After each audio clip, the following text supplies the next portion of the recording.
With so much talk of healthy foods and what you should be eating, the foods that are the worst for us can get overlooked. The reason it's so hard to avoid these kinds of foods is because the things that make them bad also make them taste good. Fatty foods typically taste good, so do sweet and salty ones, which means a lot of the foods you love are likely not the best things you can have. But you don't have to resort to living like Tom Hanks in Castaway. There are plenty of foods that you can turn to that taste amazing and won't jeopardize your well-being. It's about learning why certain foods are bad so you can make better choices on a day-to-day basis. That being said, here are some dietary landmines to watch out for and step around. A new study published in the journal Preventing Chronic Disease revealed that 84% of packaged foods that listed 0 grams trans fat on their nutrition facts label still had partially hydrogenated oil, the main dietary source of trans fat, in the ingredient list. Current laws allow companies to round down fewer than 0.5 grams of trans fat per serving to 0. The good news? The amount of trans fat we eat has dropped in the past 30 years, according to a recent study published in the Journal of the American Heart Association.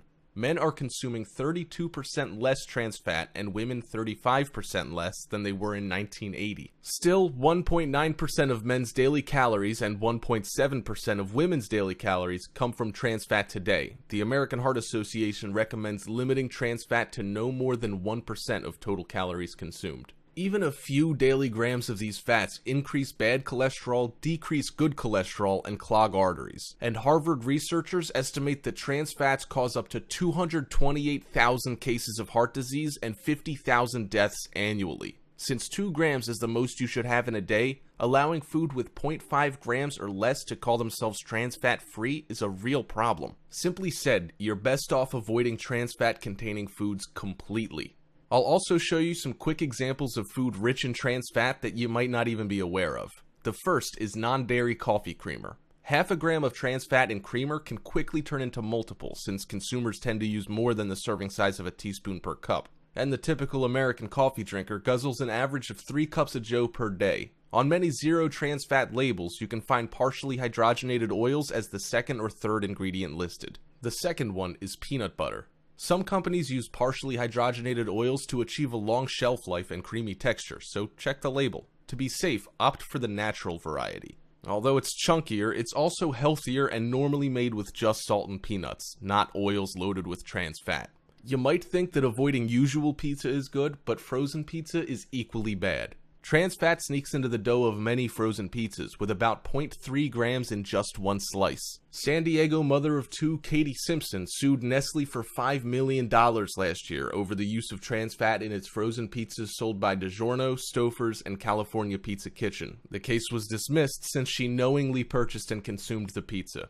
One solution? Make your own pie at home. Popcorn's unhealthy as well. I know it's your Friday night movie staple, but microwavable popcorn puts the spotlight on trans fats. The true culprits are the toppings. Butter flavoring can include 0.5 grams of trans fat per serving, while caramel flavoring can contain as many as 1.5 grams. Some extra buttery varieties can have up to 15 grams of trans fats per bag, which is all too easy to inhale in one sitting. Stay away from the microwave popcorn, says Napoli. Just do the old-fashioned air pop or use an actual oil to pop the kernels in. You might love them, but packaged cookies are the devil's. Even the beloved Girl Scout cookies still sneak some trans fat in despite a label that says trans fat free. You may be able to justify those because they only happen a few times a year, but check to see if your favorite store-bought cookies are made with partially hydrogenated cooking oils. Chances are they are, including Chips Ahoy and Keebler, although some brands like Oreos now use high oleic oils instead so they can provide shelf-stable cookies at a reasonable cost.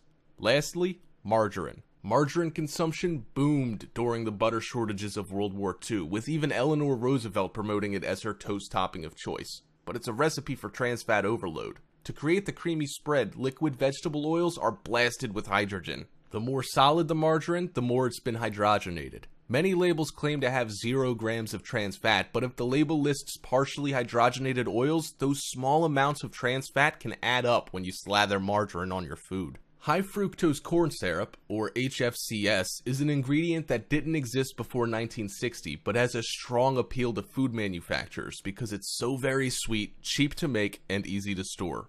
According to David Zinczenko in the ABS diet, the human body doesn't have a shutoff switch for HFCS the way it does with real sugar. This leads us to keep drinking a cola or eating sweet treats long after we would have stopped if they were naturally sweetened. Those who pay attention to what they eat may have noticed high fructose corn syrup creeping into an alarming number of foods in the supermarket aisle. Corn subsidies and other trends have pushed this relatively unhealthy substance into many of the general food groups that we shop for on a regular basis. Here are some of the popular food and drink items that contain high fructose corn syrup, an element with a lot of sugar that has been known to contribute to diabetes and other conditions when eaten in excess. Soft drinks are packed with HFCS. It's no surprise to most of us that soda is chock full of high fructose corn syrup. To those who aren't used to the drink, the stuff can be almost sickeningly sweet. Even diet varieties can have a large amount of this sweetener.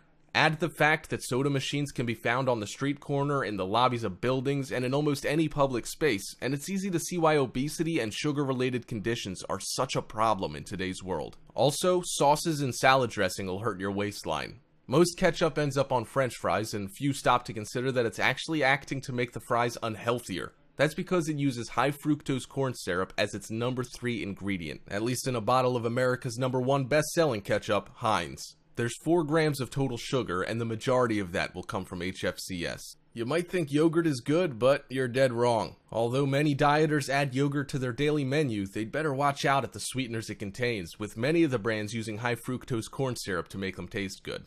Going with a light version of yogurt no doubt means you're getting an artificial sweetener, which can be just as bad. Pay extra attention to processed snacks too. There are other items that the average consumer wouldn't think of as HFCS candidates. Look at the labels for things like breaded meats or processed potato items, and make sure that the sweetener is not lurking somewhere on that label. Monosodium glutamate, also known as MSG, is a commonly used food enhancer whose taste is described as umami-like. Taste is usually divided into 4 categories: sweet, salty, sour, and bitter. Glutamate is said to have a 5th unique taste called umami, which is described as the savory flavor of meats.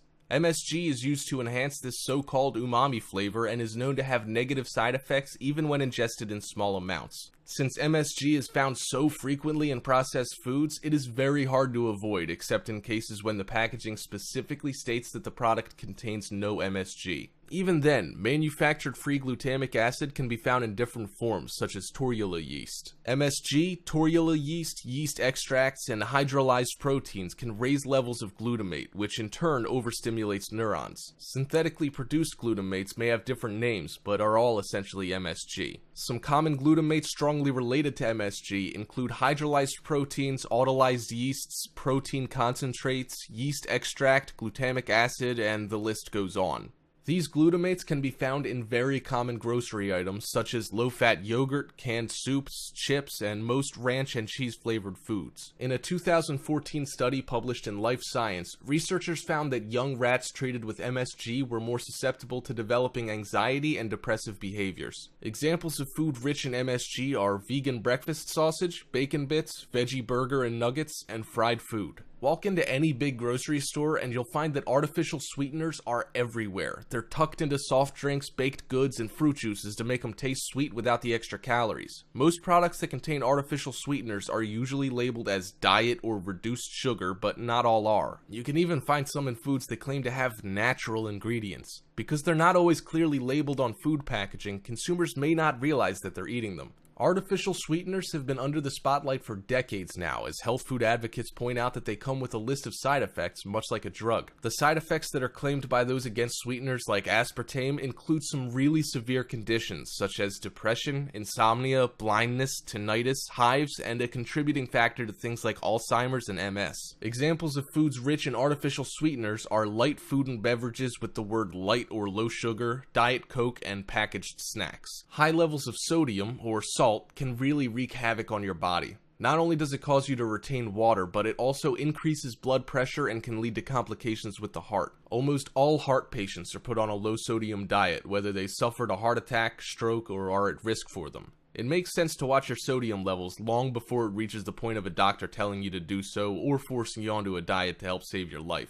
Foods high in sodium are cheese, salty snacks, frozen meals, bread, and tortillas. Foods high in calories can really add to your waistline in a hurry if you're not careful. The reason they're so sneaky is because you can consume hundreds of calories quickly and not even be aware of it. A popular dieting theory is that the fewer calories taken in, the more weight you'll lose, all else being equal. That's why you see people going on low-calorie diets and trying to burn calories in the gym. You don't have to go to extremes, but minding the calories you consume will lead to a healthier you. Examples of food choices high in calories are pasta dishes, chocolate, and chia seeds. It's not as if you have to go low carb or no carb, but you should still keep an eye on your carbohydrate intake. In fact, there's even a recommended daily allowance set at 130 grams. Why are too many carbs unhealthy? Foods high in carbohydrates will be digested quickly and tend to increase your blood sugar levels. This causes a release of insulin, which produces glycogen, which gets stored in the body as fat. They're also responsible for making you feel hungry again quickly and can lead to more eating and overeating than would otherwise happen. Examples are bagels, coffee drinks, and movie popcorn.